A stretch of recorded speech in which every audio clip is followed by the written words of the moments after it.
కేసీఆర్ తెలంగాణ జాతిపిత ఎలా అవుతారంటూ ముఖ్యమంత్రి రేవంత్ రెడ్డి ప్రశ్నించారు.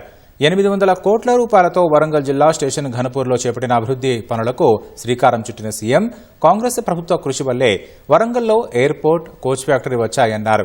1,00,000 కోట్ల రూపాయలను కేసీఆర్ కుటుంబం దోచుకుంది కాబట్టే రాష్ట్రం అప్పుల పాలైందంటూ సీఎం ఆరోపించారు. మున్ముందు కేసీఆర్ పాపల చిట్టా విప్పుతానంటూ హెచ్చరించారు. కొంతమంది దొంగలకు దోపిడీదారులకు ఉండొచ్చు. ఎందుకంటే ఈ దొంగలను ఉప్పు పాతరేస్తా దోపిడీదారులను తోలు తీసి బట్టలు ఇప్పదీసి రోడ్డు మీద నించోబెడతానందుకు కొంతమంది దొంగలకు నా మీద ఏమైనా కోపం ఉంటే ఉండొచ్చు. అంటే అన్నా అంటాడు హరీష్ రావు రేవంత్ రెడ్డి అధికారిక కార్యక్రమాలలో తిడతాడు. ఎందుకని ఆయన ఇవాళ మాట్లాడుతుంటే చంద్రశేఖరరావు గారంట తెలంగాణ జాతిపిత అంట. మిత్రులారా, ఇట్లా మాట్లాడితే ఇంకా నేను ఏదో ఒకటి అనకపోతే ఎట్లయితుంది మీరు చెప్పురు. జాతిపిత గురించి మీకు తెలుసు కదా. ఆ జాతిపితకు మందు వాసన పడుతుందా? గుజరాతుల్నే బంధు పెట్టించింది, అవునా? ఆ జాతిపిత గాంధీ ఆశ్రమాలలో ఉన్నాడు, నిరాడంబరంగా ఉన్నాడు. మరి ఈ జాతిపిత వాసన లేకుండా నిద్ర లేస్తాడా? ఆ జాతిపిత ఎక్కడా? ఈ జాతిపిత ఎక్కడా?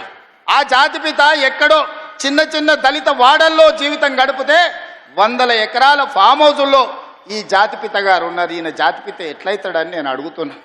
అసలు పోల్చుకోవడానికన్నా పొంతన ఉండాలి కదా. పులిని చూసి నక్క వాతలు పెట్టుకుంటే వాతలతోని నక్క పులి అయిపోతుందా? జాతిపిత అంటే ఎవరు? కొండా లక్ష్మణ్ బాబూజీ జాతిపిత అంటే ఎవరు? ప్రొఫెసర్ జయశంకర్ జాతిపిత.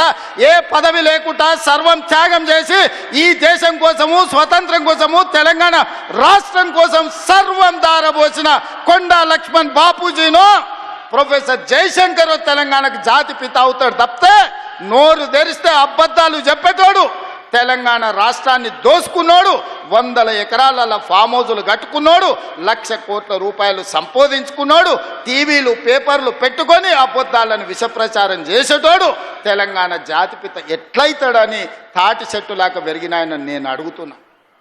ఇవాళ నేను ఇక్కడున్న యువకుల్ని కూడా అడుగుతున్నా, ఎవడయా జాతిపిత తెలంగాణకు? తాగుబోతాడు జాతిపిత అవుతాడా అని నేను అడుగుతున్నా. త్యాగాలు చేసినోడు తెలంగాణకు జాతిపిత అవుతాడా?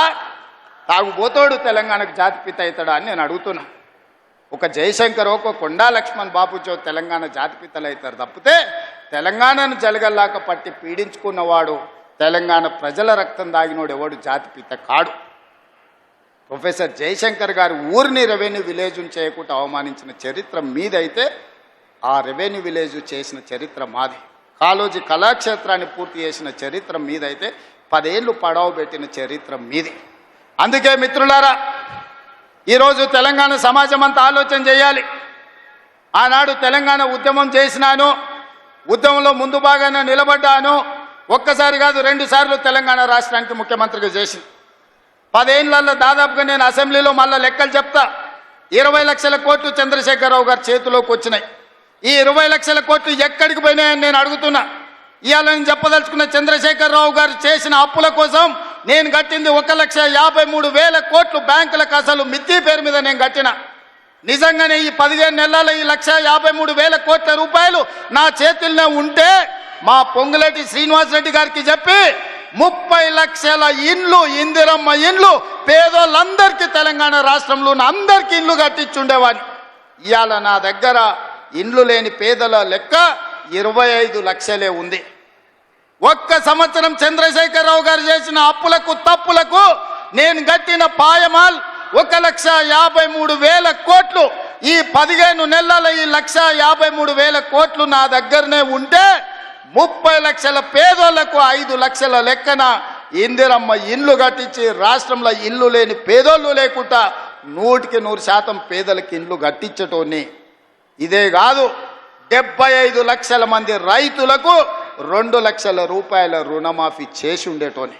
ఒక్క సంవత్సరమే చంద్రశేఖరరావు చేసిన పాపాలకు నేను కట్టిన పాయమాల్ 1,53,000 కోట్లు.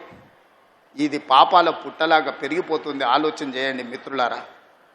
పాపాల బైరోడు రాష్ట్రాన్ని మొత్తాన్ని కొల్లగొట్టేసి ఈరోజు పోయి ఫామ్ హౌస్లో రెస్ట్ తీసుకుంటూ వాళ్ళ వంది మాగదులను పంపించి మమ్మల్ని తిట్టిస్తున్నారు. ఇది ఈరోజు తెలంగాణ రాష్ట్రంలో ఉన్న పరిస్థితి.